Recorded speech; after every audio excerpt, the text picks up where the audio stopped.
The morning sun rose over the city of Florence on a warm spring day in early 1348, casting golden light across terracotta rooftops and the magnificent dome of the baptistery of San Giovanni.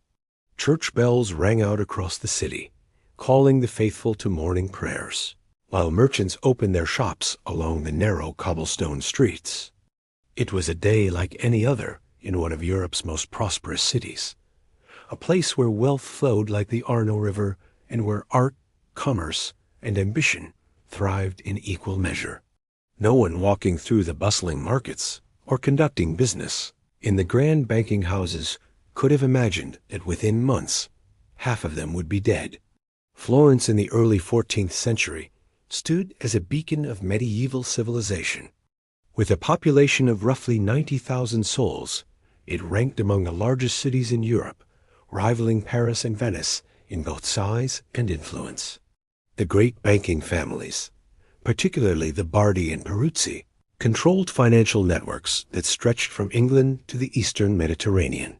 Florentine gold florins served as the standard currency of international trade, and the city's wool and silk industries employed thousands of workers in a complex system of guilds and workshops. The streets hummed with activity from dawn until dusk, a testament to human industry and the seemingly endless upward trajectory of urban prosperity. On this particular morning, a wool merchant named Giovanni rose before dawn in his comfortable house near the Mercato Vecchio. His wife Francesca was already awake, directing the servants and preparing the household for the day. Their 3 children, ranging in age from 6 to 14, would soon be roused for their morning lessons with the private tutor Giovanni, employed at considerable expense. Education was paramount for a family of their standing, for literacy and numeracy meant everything in a city built on commerce and contract. Giovanni dressed in the fine woolen clothes befitting his status, the very fabric a walking advertisement for his trade, and descended to break his fast on bread, cheese, and watered wine. The streets were already crowded by the time Giovanni made his way toward his warehouse near the Porta San Frediano. Farmers from the surrounding countryside had arrived before first light, their carts laden with vegetables, cheeses, and livestock for the city's markets. Butchers were slaughtering pigs and cattle in their shops, the blood running into gutters that wound through the city toward the river. The smell was something visitors often remarked upon, this mingling of human waste, animal offal, rotting vegetables, and the countless other odors of urban life that residents had long since ceased to notice. To Giovanni, it simply smelled like home. In the great wool halls, workers were already sorting through bales of raw wool imported from England and Spain. The process of turning this rough material into the fine cloth that made Florence famous involved dozens of specialized trades, from the washers and carders who cleaned and prepared the fibers to the spinners, weavers, and dyers who transformed them into finished goods. Each guild jealously guarded its privileges and secrets, and the relationships between them formed an intricate web of cooperation and competition that had evolved over generations. Giovanni's role was to oversee the purchase of raw materials and the sale of finished products to merchants who would carry them across the Alps to northern Europe or load them onto ships bound for ports throughout the Mediterranean. Across the city, in the Grand Palazzo del Podesta, the city's foreign magistrate was hearing cases brought before him by citizens seeking justice. Florence's republican government, dominated by the major guilds and wealthy merchant families, prided itself on its sophisticated legal system. Contracts were sacred in a city that depended on trust and credit, and the courts were kept busy with disputes over payments, partnerships gone sour, and the endless complications that arose when money changed hands across vast distances. Lawyers argued in Latin, while notaries recorded every word on parchment that would be preserved in the city's archives, testimony to a society that believed in the written word's power to order human affairs. In the churches and monasteries scattered throughout the city, monks and friars went about their daily routines of prayer and work. The Dominicans at Santa Maria Novella were particularly active in the city's intellectual life. their great church serving as both a place of worship and a center of theological debate. The Franciscans at Santa Croce ministered to the poor and sick, operating hospitals that provided what medical care the age could offer to those who could not afford private physicians. Both orders were engaged in constructing magnificent new churches, employing armies of craftsmen whose work would endure for centuries. The scaffolding and construction noise were constant companions to those who lived nearby, sounds of faith being made manifest in stone and paint and gold. The physicians of Florence, trained at the great medical schools of Bologna and Salerno, made their rounds among wealthy patients who could afford their services. Medical theory of the time held that health depended on the proper balance of the four humors: blood, phlegm, yellow bile, and black bile. Illness resulted when these humors fell out of balance, and treatment consisted of attempting to restore equilibrium through diet, purging, bleeding, and the application of various herbal remedies. Physicians observed their patients carefully, examined their urine, felt their pulses, and consulted astrological charts to determine the most propitious times for treatment. It was an earnest practice based on centuries of accumulated tradition, and while it would prove utterly helpless against what was coming, no one on this spring morning had any reason to doubt its efficacy. In the harbor city of Pisa, some 50 miles to the west, ships arrived daily from ports throughout the Mediterranean. Genoa and Venice competed fiercely for control of this lucrative trade, their galleys carrying spices, silk, and precious goods from the east, alongside more mundane cargoes of grain, timber, and salt. Sailors who had spent months at sea stumbled into waterfront taverns, spending their wages on wine and women before their ships departed again. Among them, though no one yet knew it, were some who carried within their bodies, and their cargo holds the seeds of catastrophe.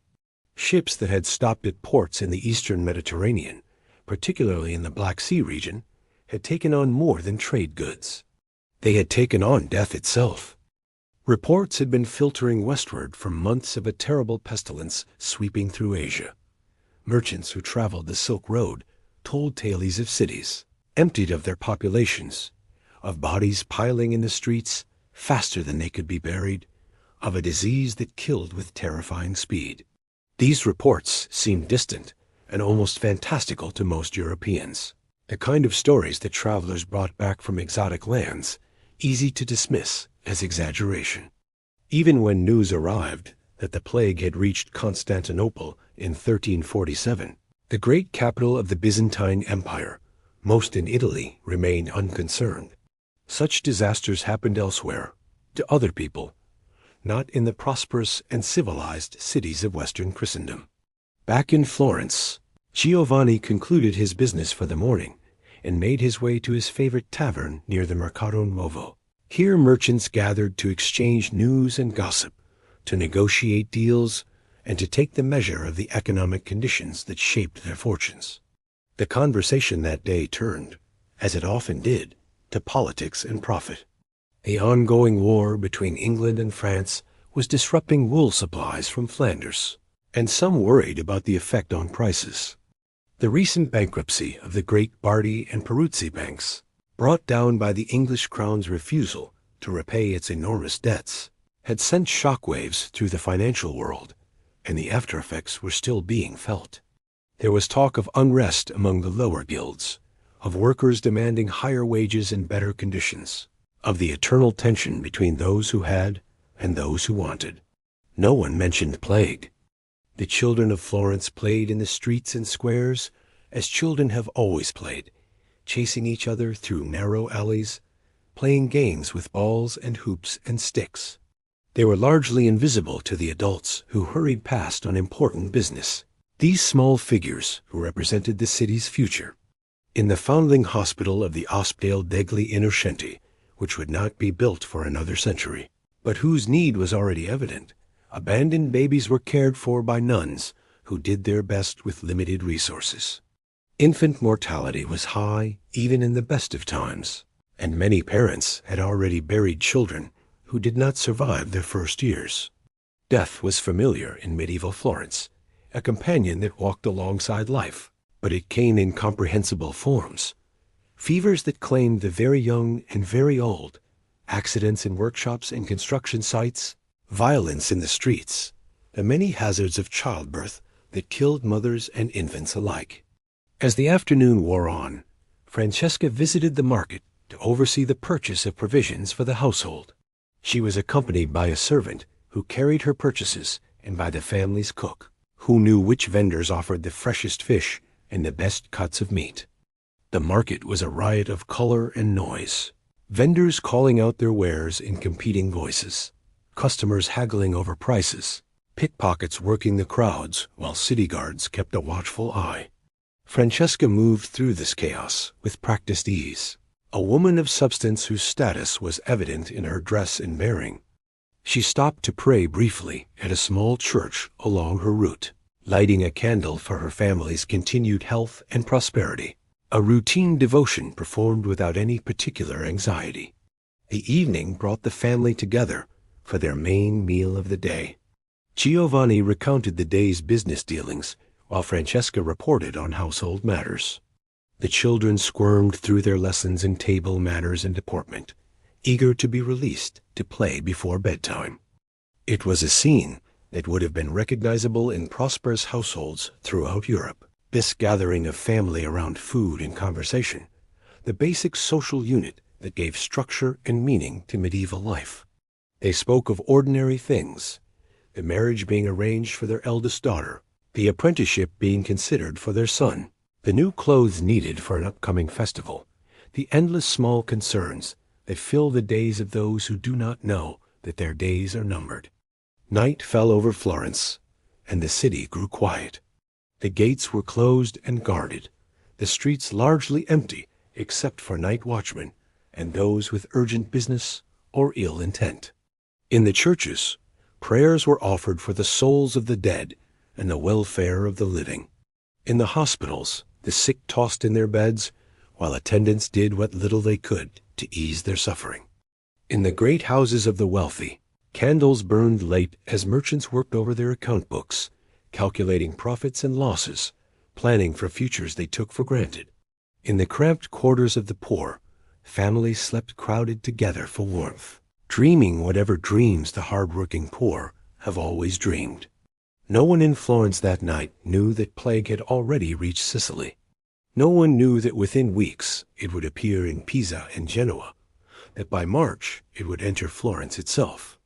They did not know that the disease would kill with a speed and ferocity that would overwhelm every institution the city possessed, that physicians would flee their patients, priests would refuse to hear confessions, parents would abandon their children, and children would abandon their parents. They did not know that the great banking families would be decimated, that the wool industry would collapse, that the population would be cut by more than half and would not recover for over a century. They did not know that the world they inhabited, with all its certainties and familiarities, was about to end. The writer Giovanni Boccaccio, who would survive the plague and immortalize its horrors in the introduction to his Decameron, would later describe how the disease transformed Florence from a city of the living into a city of the dead. He wrote of bodies piled in the streets, of mass graves dug outside the city walls, of a breakdown in every social bond that held civilization together. But on this normal day in early 1348, Boccaccio was simply another young Florentine going about his business, unaware that he was living through the last days of the old world. The bells rang for evening prayers, as they had rung for generations, as they would continue to ring even through the worst of what was to come. Giovanni and Francesca prepared for bed in their comfortable house, their children safe in their rooms, their servants settled for the night. Tomorrow would bring another day of commerce and conversation, of small pleasures and minor irritations, of life lived in ignorance of approaching catastrophe. They slept the sleep of people who believe that tomorrow will be much like today, that the future is simply the present extended forward, that the world they know will endure. It would not. The Black Death was coming, and nothing would ever be the same again. But on this last normal day, The people of Florence lived as people have always lived, concerned with the immediate and the tangible, unaware that history was about to deliver its most devastating blow. Their ordinary lives, their mundane concerns, their simple human hopes and fears would soon be swept away by a tide of death unlike anything Europe had ever experienced. The plague would reshape society, transform religion, alter the very structure of labor and economy, and leave psychological scars that would take generations to heal. But that was tomorrow. On this day, the sun set on a city still innocent of what awaited it, a city living its last hours of normalcy before the medieval world came crashing down.